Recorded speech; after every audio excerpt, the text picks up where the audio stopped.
supongo que se acordarán de mi nombre, ¿verdad? Mi nombre y apellidos. Gustavo Rogelio Carrión Padilla Echegaray Landa Vaso. He dicho que soy subastador o cantador y estoy encantado de hablar un poquito de cómo era el tema de la subasta, que antaño era un espectáculo de rapidez y de precisión el tema de la subasta.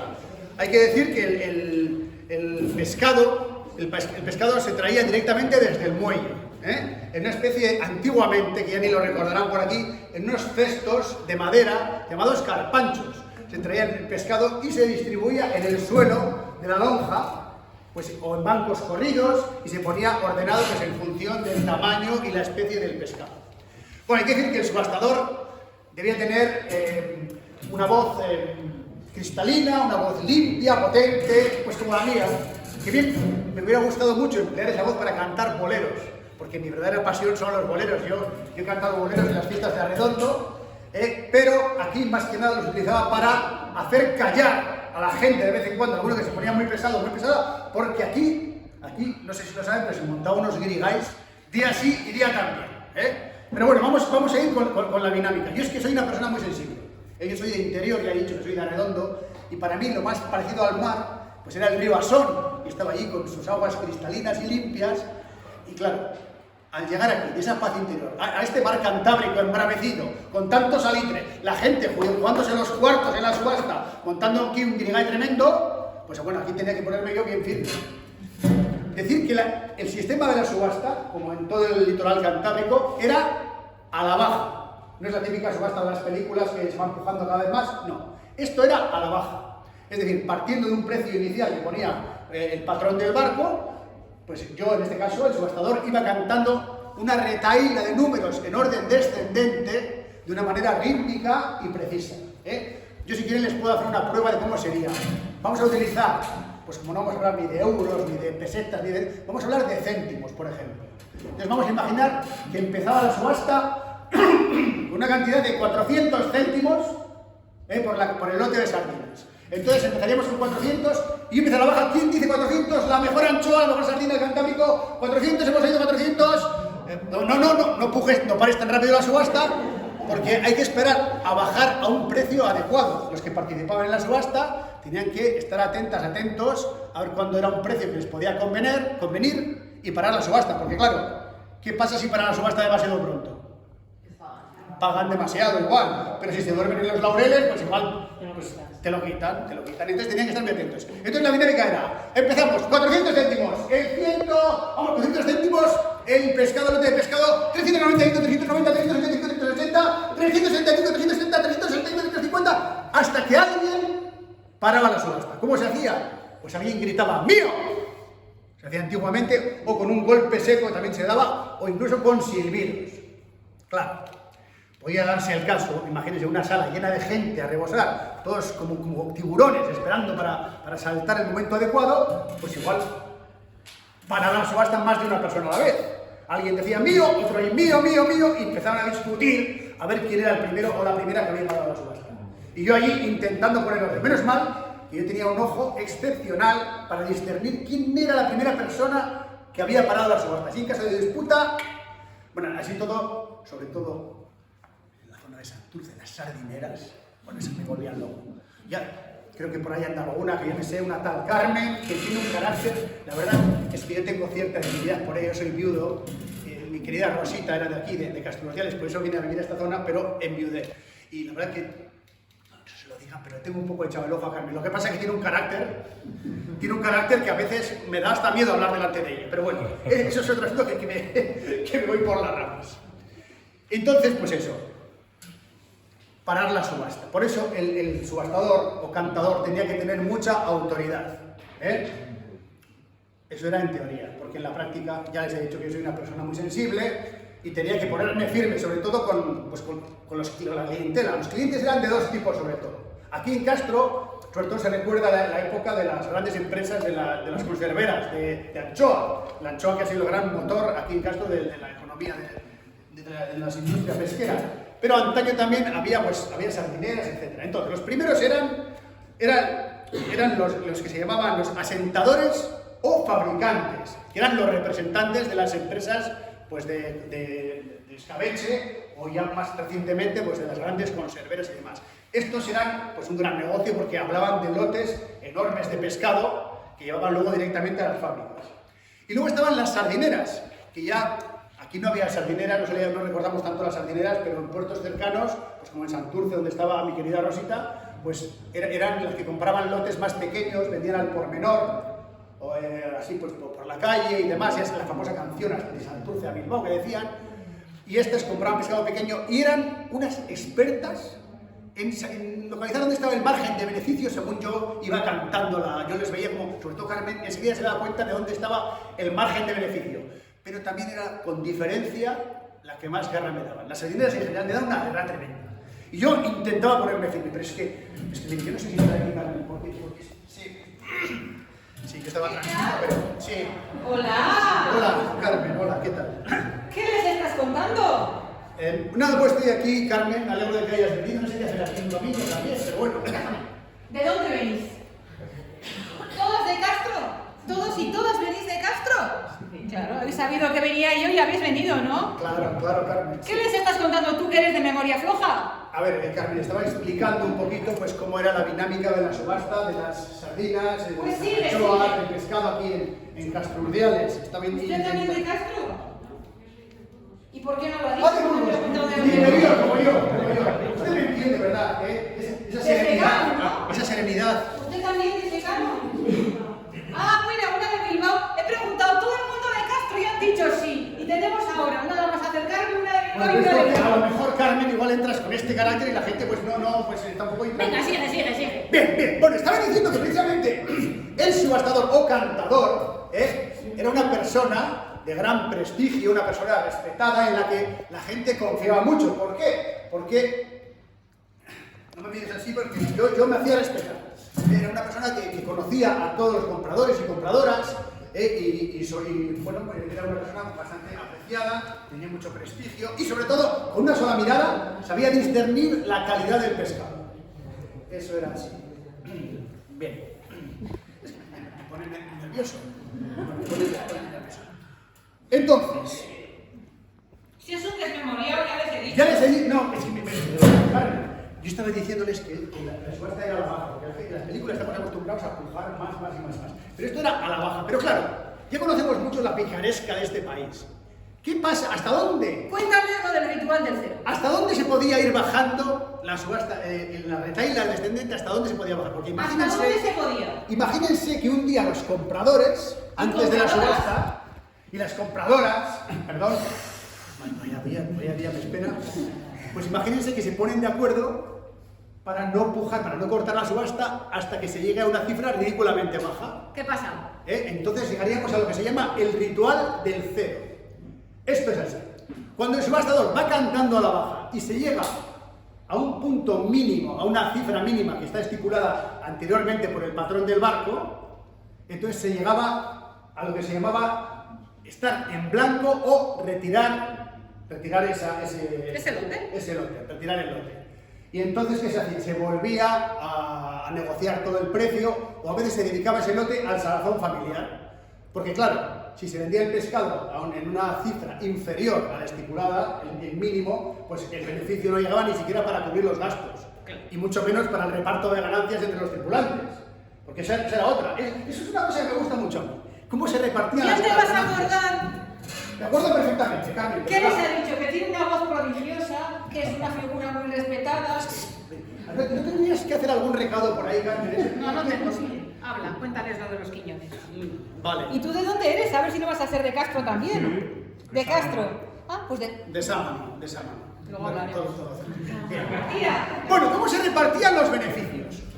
Una vez que se retiraban los gastos comunes, que solía ser como, bueno, ahora lo explico, los gastos comunes son los gastos pues, por ejemplo, los fungibles, las cosas perecederas, ¿no? Como podía ser, había que reponer el cebo, había que... El hielo. había que reponer el hielo, el combustible en la época en la que empezaron a llegar los motores, y también para el Montepío también se guardaba un dinero.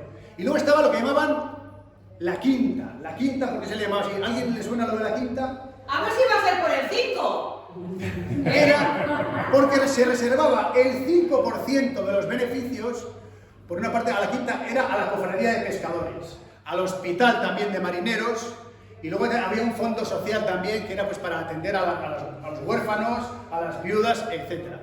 Eso era aproximadamente un 5% más o menos de los beneficios. Eso estaban los funciones. Y luego ya, una vez con todo el beneficio ya neto, he quitado los gastos generales, se repartían todos los beneficios, se repartían exactamente igual en una medida exacta, en una fracción llamadas quiñones.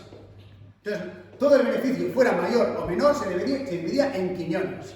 Y esto se repartía de la siguiente manera. Una parte era para el barco, o cáscara, que le decían, cáscara. Siempre tenían que tener mucho humor la gente de por aquí. Llamaban la cáscara al barco, y entonces esto era una parte muy importante, pues era 3 o 4 partes de los quiñones, era para el barco, que era para el dueño del barco, porque no siempre el patrón del barco o los marineros eran los dueños. Y entonces el dueño recibía un dinero que también lo utilizaba pues, para mantenimiento del barco, para pintarlo, etcétera, etcétera.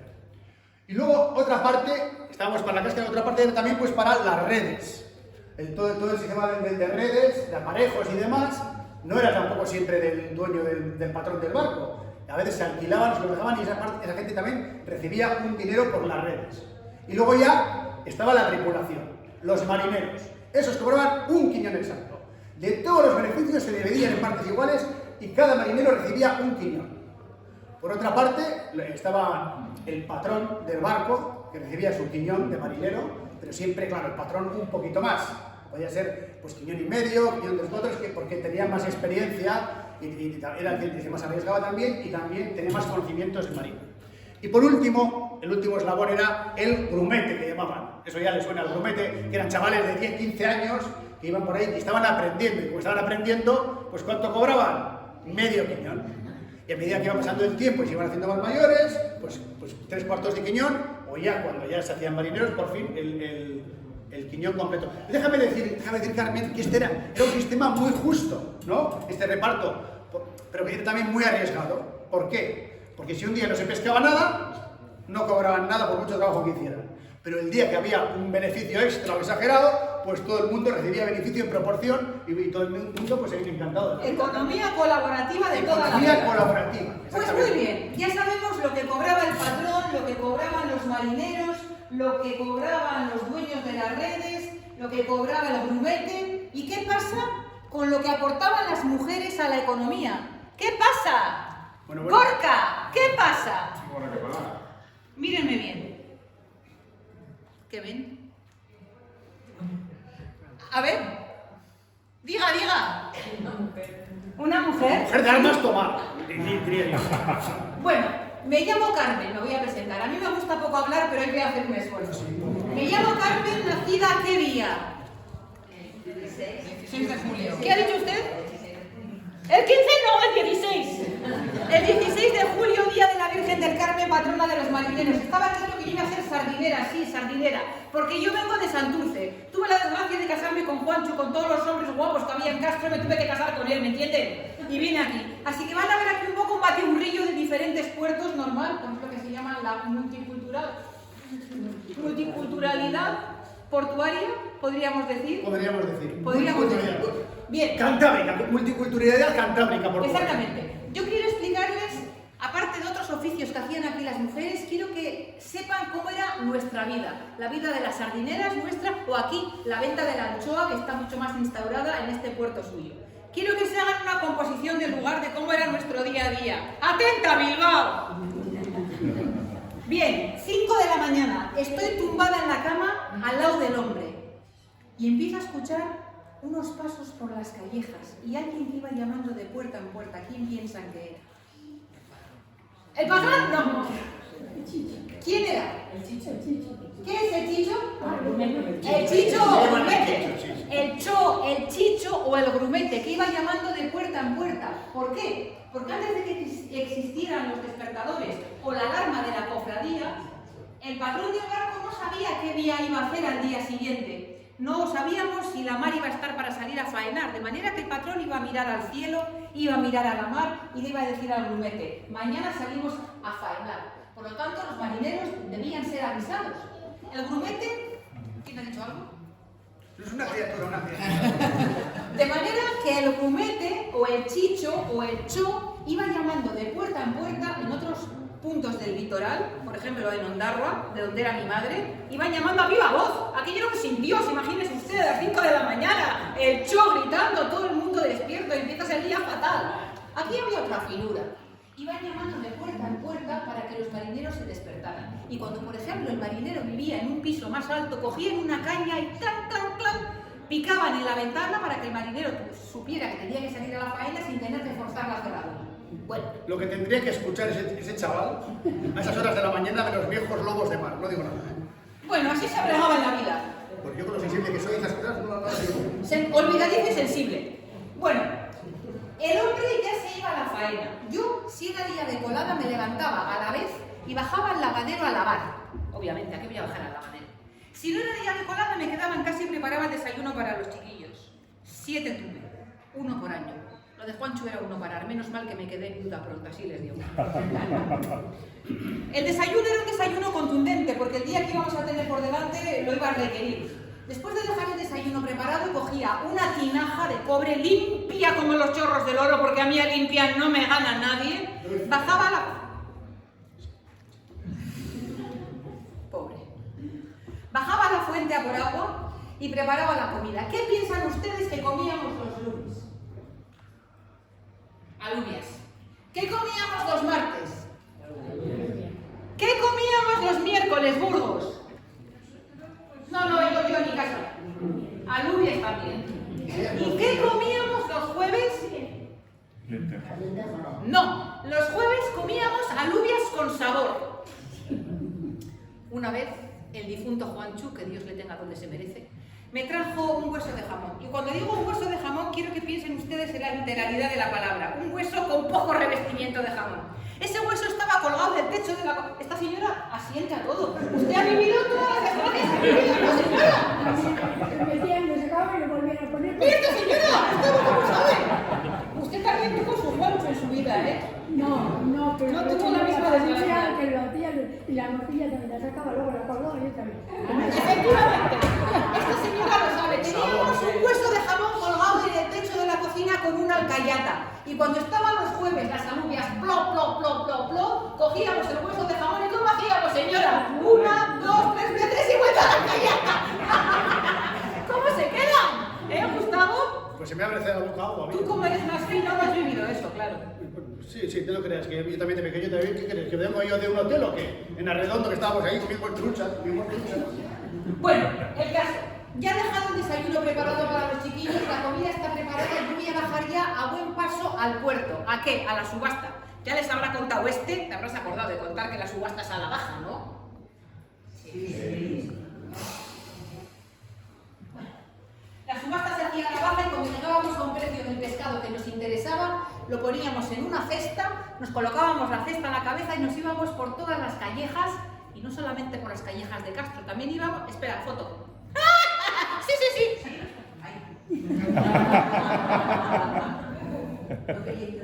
No interrumpo.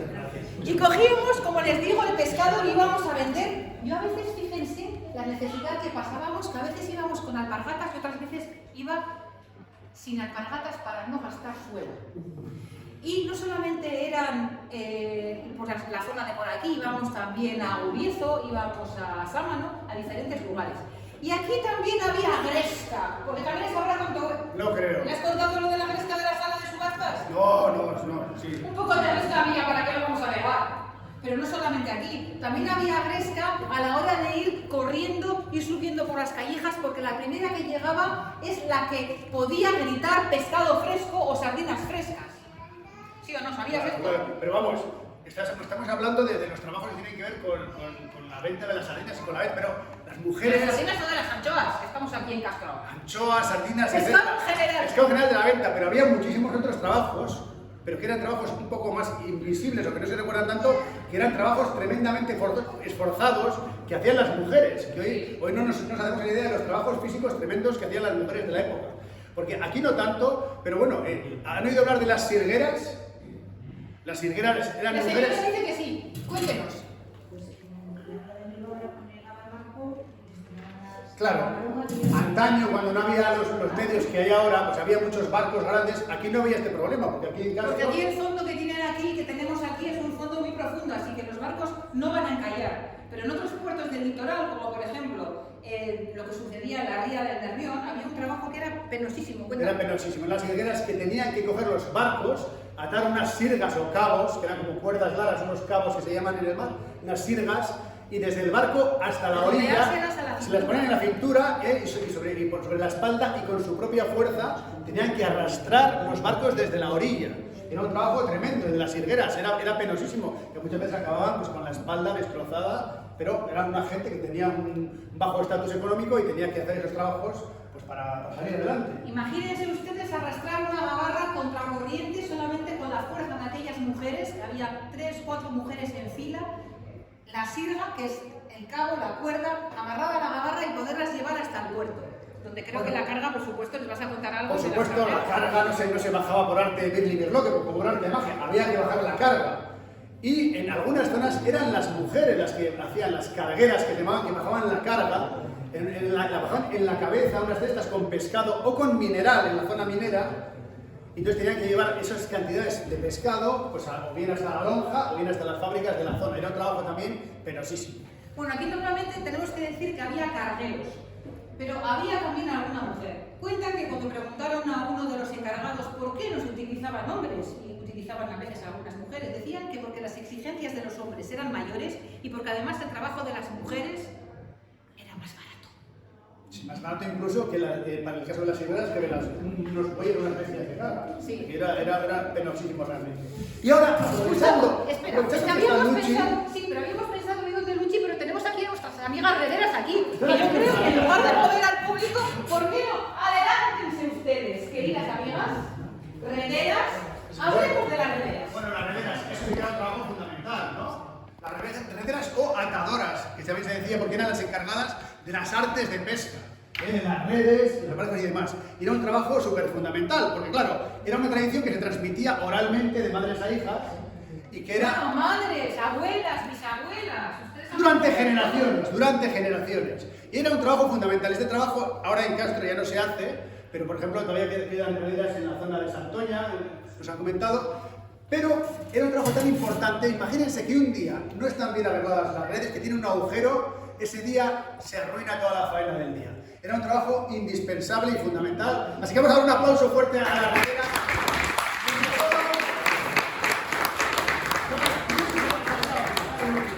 Las que están manteniendo la tradición, que en Castro ya no hay rederas oficialmente que trabajan, pero la asociación está manteniendo la tradición. O sea que bien sí que se han merecido este aplauso. Claro que sí. Claro que sí. Y no quiero olvidar tampoco de nombrar a las trabajadoras de conserveras, porque en el siglo XX pues empezaron a desarrollarse las grandes empresas de conserva de anchoa, fundamentalmente, que era un gran motor económico. Y ahí miles y miles de castreñas, no tantos miles porque no habría tantas, pero miles de castreñas. Miles, sí. Cientos de miles de castreñas. 100 millones. Millones de miles de castreñas. Pues entraron ahora ya en serio a trabajar en esas fábricas y se encargaban pues del descabezado, de la limpieza y del empaque de las sardinas. Y esto les proporcionaba una incipiente, digamos, independencia económica, que para la época era muy importante y bastante novedoso, pero siempre a costa de trabajar en condiciones pues extremas de frío, de humedad, pues como ellas que trabajaban muchas veces a la intemperie, en la calle, en el suelo del muelle, pues trabajando a veces con frío y en condiciones muy diferentes, muy penosas. Bueno, ahí trabajaba la difunta Rosita. Él es viudo también, no sé si la han sacado. Sí, ya lo he comentado. ¿Qué casualidad? Pero que en cualquier momento, si se tercia, me podría casar otra vez. Carmen. No parece. Bueno, hemos hablado de todos estos oficios que hacían las mujeres que tienen que ver con la mar, con lo nuestro. Por supuesto es lo que estamos conmemorando y es lo que nos gusta contar, pero nos parece que esta historia quedaría coja si no homenajeáramos también a otros trabajos penosos que hacían las mujeres y que tenían que ver con la servidumbre. Había mujeres, casi niñas, que empezaban a trabajar casi como el gourmete, como el chicho, como el cho, con 10, 12, 14 años empezaban a trabajar en casas ajenas. Eran las chicas de servicio. Esta señora ha vivido todo, porque no hace más caso, mentiras. Alguien de su familia también 13 años. Ella misma con 13 años. Tenemos aquí historia viva.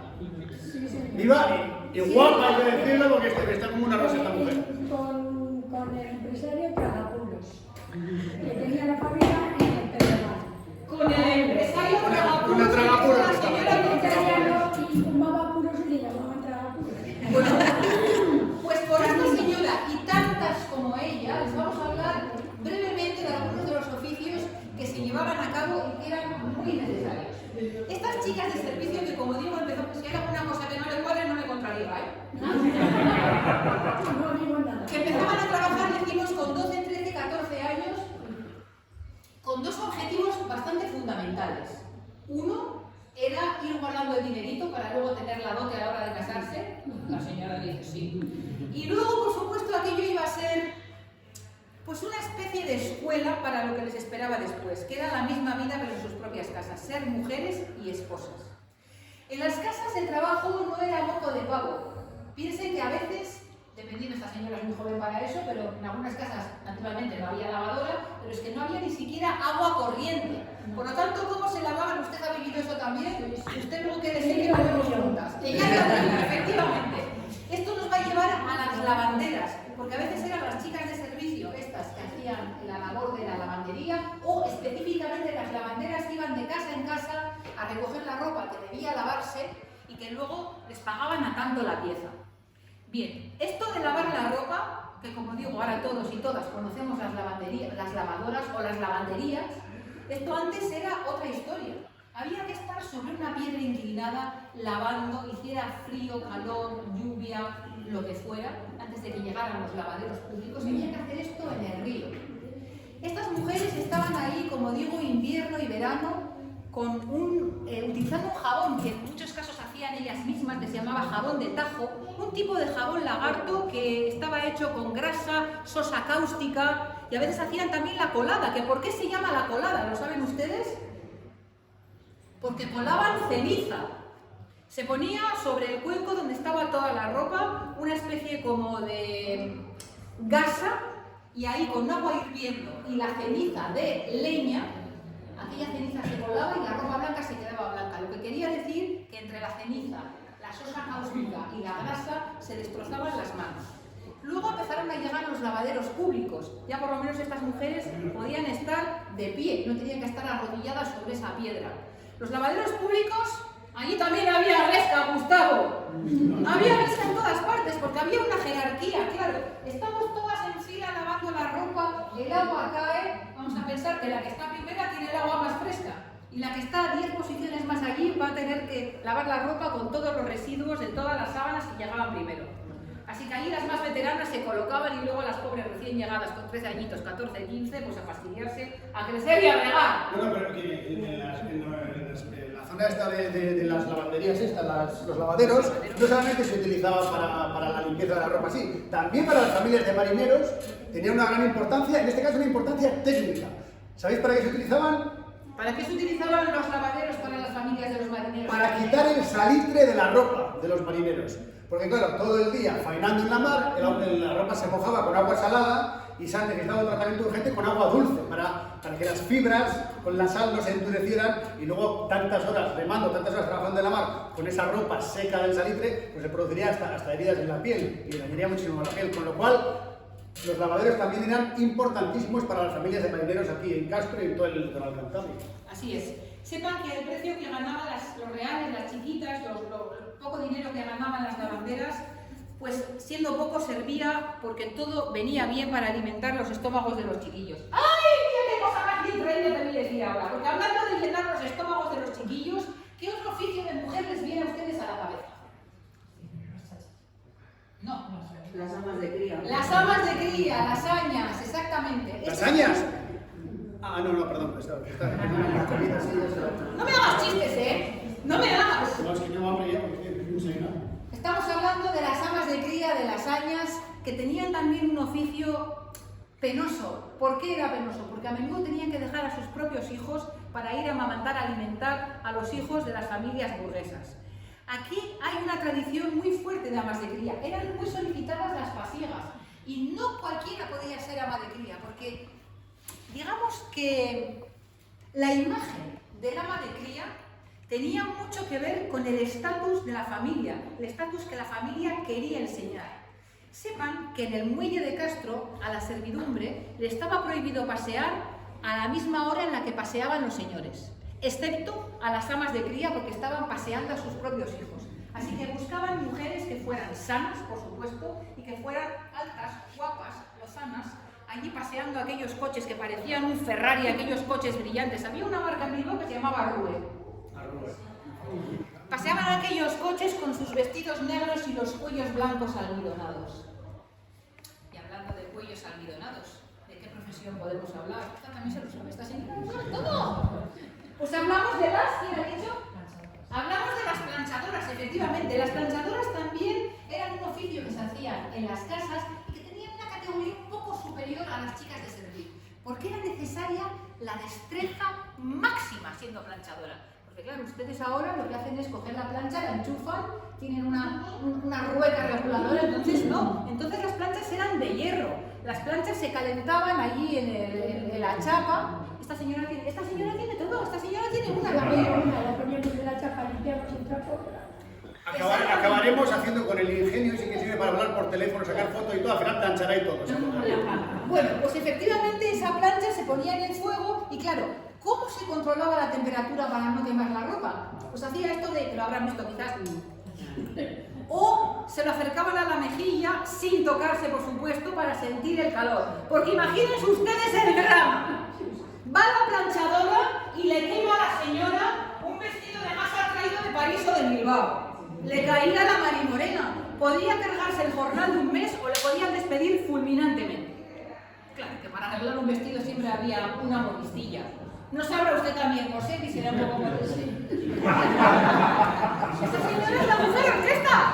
Esta mujer tenía que estar aquí contando todo esto en vez de nosotros. Efectivamente, pues las modistillas, vamos, si a una planchadora se le quemaba algo, que no había nada que una modistilla no pudiera arreglar. Esas tenían el estatus seguramente más alto. ¿Por qué? Porque podían trabajar desde sus propias casas, no tenían que ir a la casa de nadie a hacer sus tareas.Estaban en su propia casa con su máquina de coser, aquella Singer, que se hacía así con un pedal, y podían coser un bajo, entallar un vestido de una de las señoritas. Me contaba mi prima Candela, modistilla ella, que tenía una vida social maravillosa aquí en Castro. Se iban a pasear, se iban a bailar al casino. No como yo, que no me he ido ni con Juancho ni a la vuelta de la esquina, así os digo. Bueno, Carmen, algo bueno habrá hecho Juancho también, digo yo. ¡Morirse! Eso es lo que ha hecho bien, no bastante pronto. Por favor. Oye, bueno, ¿cuánto tiempo llevamos aquí? Que yo tengo mucha faena. Bueno, sí, pues mucha faena. Pues hay que decir que aquí es verdad, efectivamente, las sardineras tenían que echarle muchos redaños a todo y tenían que ponerse firmes porque tenían que enfrentarse a cosas bastante serias a veces. Y es que eran el último eslabón en la cadena de la industria pesquera. Y entonces, claro, pero su importancia era fundamental, porque en muchas épocas, anteriormente a las grandes industrias conserveras, pues los excedentes de anchoas, de sardinas, tenían que venderse al por menor, los vendían ellas y daban salida al género fresco, enseguida lo transformaban en beneficio líquido, en dinero líquido, y era importantísimo pues para el progreso de todas. Bueno, o sea, muchos barcos, muchos pesqueros se habrían hundido económicamente si hubiera sido por la labor de estas mujeres. Tenían una importancia estructural. Así era. Y había que bregar con todo, como digo. Decían que éramos mujeres con mucho carácter. Una cosa les voy a decir y aquí termino. Tener carácter no significa tener mal carácter, ¿eh? Tener carácter es tener carácter. Y eso no está mal. Que si no lo hubiéramos tenido, no sé cómo hubiéramos podido bregar. Tienes toda la razón. Y además, mira, te iba a decir, ¿por qué no, aprovechando ese carácter que tienes, por qué no me acompañas un día y te enseño ahí en Arredondo que tenemos unas plantas aromáticas que son una maravilla? No te vas a hacer salir de pescado. Tú si quieres te acompaño, Ya te acompaño yo, que a mí no me hace falta que me acompañe nadie. Ya voy yo contigo. Bueno, muchas gracias, espero que hayan aprendido, que se hayan quedado con cosas y viva las mujeres sin la mar. Por supuesto que sí.